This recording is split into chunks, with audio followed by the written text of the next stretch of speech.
حضرت عمر رضی اللہ تعالیٰ عنہ روایت کرتے ہیں کہ زید بن سعنہ نامی ایک یہودی تھا جس کو حضور نے قرض دینا تھا۔ آقا کریم علیہ الصلوۃ والسلام دو جہاں کے مالک ہیں، لیکن حضور کا فقر اختیاری تھا۔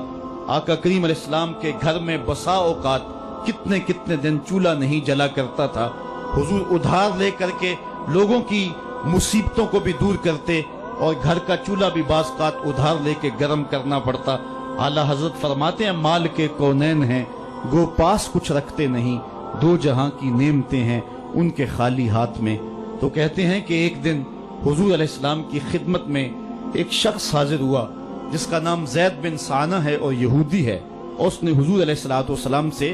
قرض کا تقاضا کیا، لیکن تقاضا اتنے سخت انداز سے کیا کہ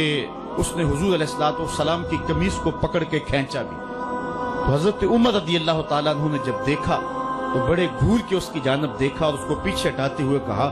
کہ تجھے شرم نہیں آ رہی کہ اللہ کے رسول کے ساتھ کیسے سلوک کر رہا ہے اور میں تیرے سامنے موجود ہوں؟ تو حضرت نبی رحمت صلی اللہ علیہ وسلم نے حضرت عمر کو کہا عمر مجھے تجھ سے اس بات کی توقع نہیں تھی، ذرا غور کیجئے حضور علیہ السلام کی اس سیرت کے انداز کو۔ ایک شخص آ رہا ہے اور حضور سے سختی کر رہا ہے،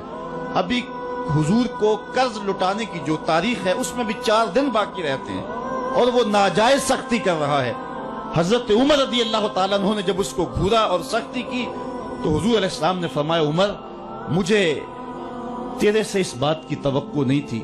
تمہارا کام تو یہ تھا کہ مجھے حسن ادا کی تلقین کرتے کہ اچھے انداز سے قرض واپس کرو، اور اس کو جو ہے وہ نرمی کی تلقین کرتے، اور پھر آقا کریم علیہ السلام نے فرمایا اس کا قرض ادا کر دو، اور اے عمر جو تم نے اس کو گھورا ہے اس کے بدلے میں 20 وسق زیادہ کھجوریں بھی تم اس کو دو گے۔ تو زید بن سعنہ نے جب حضور علیہ السلام کی اس سیرت اور اس کردار کو دیکھا اور حضرت عمر رضی اللہ تعالیٰ عنہ 20 وسق اس کو کھجوریں دے رہے تھے، تو اس نے حضرت عمر کو بتایا کہ میں یہودی ہوں اور میں نے تورات کے اندر نبی آخر الزماں کی شان اور عظمتوں کے بیان کو پڑھا ہے، یہ بات ابھی رہ گئی تھی، باقی ساری نشانیاں میں نے حضور میں دیکھ لی تھی، اب یہ نشانی رہ گئی تھی، آج میں نے یہ بھی دیکھ لی، اور پھر وہ حضور کی خدمت میں حاضر ہو کر اسلام کے دائرے میں داخل ہو کر حضور کا عبدی غلام بن جاتا ہے۔ تو یہ انداز حضور علیہ السلام کی سیرت کا زمانے کو حضور علیہ السلام کے قریب کرتا ہے۔ میرا رب خود کہتا ہے لو کنت فظا غلیظ القلب لانفضوا من حولک، اے محبوب اگر تو ترش مزاج اور تنگ دل ہوتا تو اتنے لوگ تیرے گرد کبھی بھی جمع نہ ہو پاتے۔ کچھ ان کے خلق نے کچھ ان کے کردار نے کر لی، مسخر ساری دنیا شہ ابرار نے کر لی۔ حضور علیہ السلام کے پیار نے زمانے کو اس قدر قریب کر دیا کہ وہ حضور علیہ السلام پہ جانے قربان کرنے کے لیے ہمہ وقت مستعد اور فعال رہتے تھے۔ جتنا پیار انہوں نے حضور سے کیا ہے کائنات میں اس کی دوسری کوئی مثال نہیں ملتی ہے۔ ایک شاعر کہتا ہے اپنے محبوب کا ذکر کرتے ہوئے، وہ کہتا ہے حافظ شیرازی نے غالباً کہا ہے کہ میرے جیسا محب زمانے میں کوئی نہیں، اس لیے کہ تیرے جیسا زمانے میں محبوب بھی تو کوئی نہیں۔ اگر صحابہ جیسا عاشق تمہیں زمانے میں نہیں ملتا تو محبوب جیسا کوئی صورت و سیرت میں حسین بھی تو زمانے کے اندر تمہیں نہیں ملے گا۔ حضرت سیدنا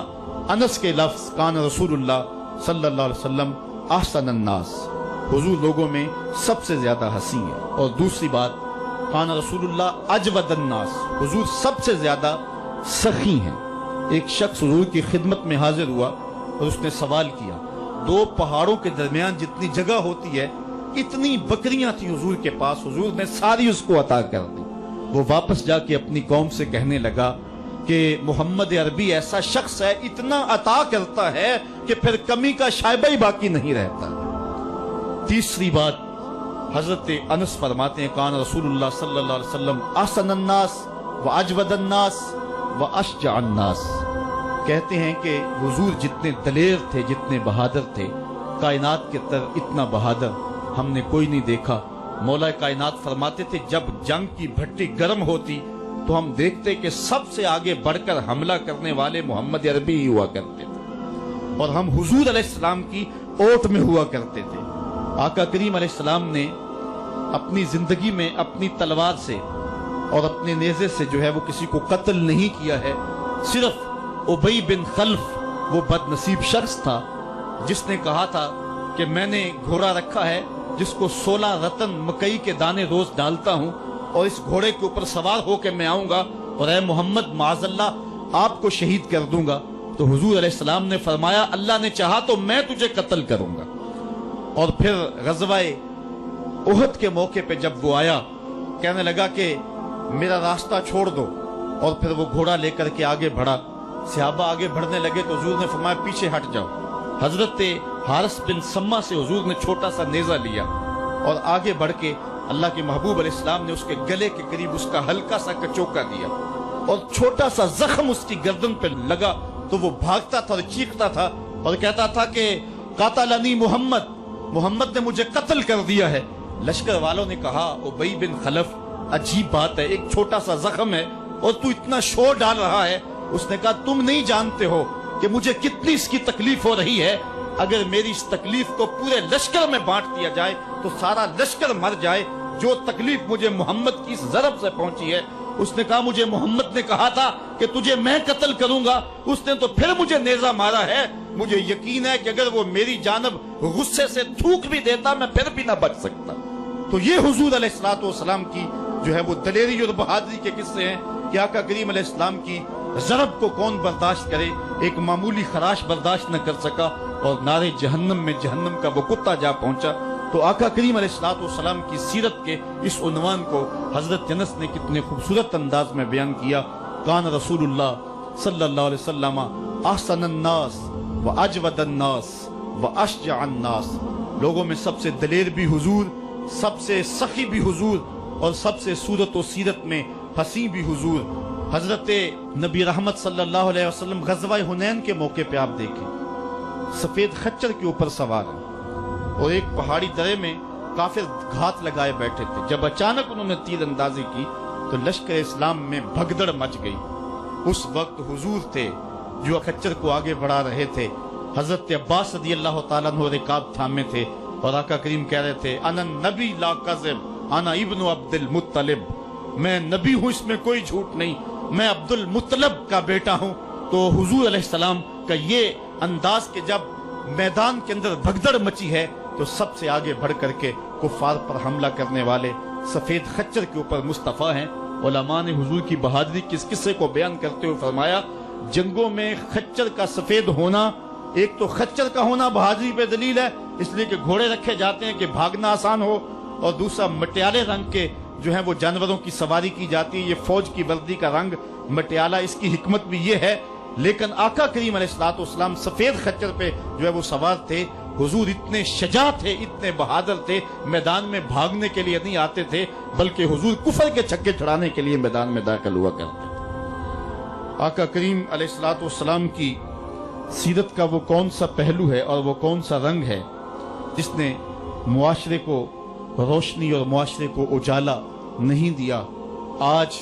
میرے اور آپ کے آقا و مولا کی یہ سیرت ہمیں حضور علیہ الصلوۃ والسلام کی محبت کا حقدار بنائے گی۔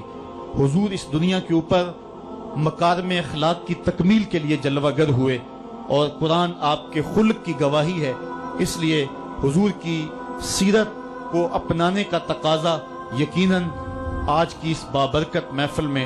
آج کا یہ اجتماع ہم سے کر رہا ہے۔ ہم اپنی زندگی کو اور طرز حیات کو حضور کی سیرت کے سانچے میں ڈھال کر کے زندگی کی ایک ایک سانس اور ایک ایک لمحہ حضور کے نام پہ گزار دیں گے۔ اور آقا کریم علیہ الصلوۃ والسلام نے جس انداز سے اپنا خوبصورت زمانہ اور حیات ظاہری کا وقت گزارا اور ہمارے لیے روشنی چھوڑی، وہ قیامت تک آنے والی نسلوں کے لیے ایک اجالا ہے۔ امت مسلمہ بھانج نہیں ہے کہ اس کو عبادات کا طریقہ کسی اور جگہ سے لینا پڑے اور حسن اخلاق کسی اور جگہ سے لینا پڑے،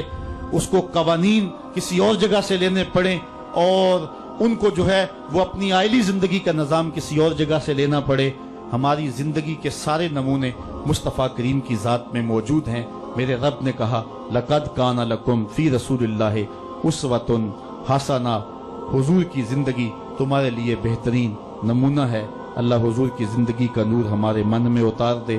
ہمارے باطن کو حرارت اور نور اور اجلا پن نصیب کرے۔ کار ما آخر شدو آخر ز ما کار نشد، مشت خاک ما غبارے کوچہ یار نشد، و آخر دعوانا ان الحمدللہ رب العالمین۔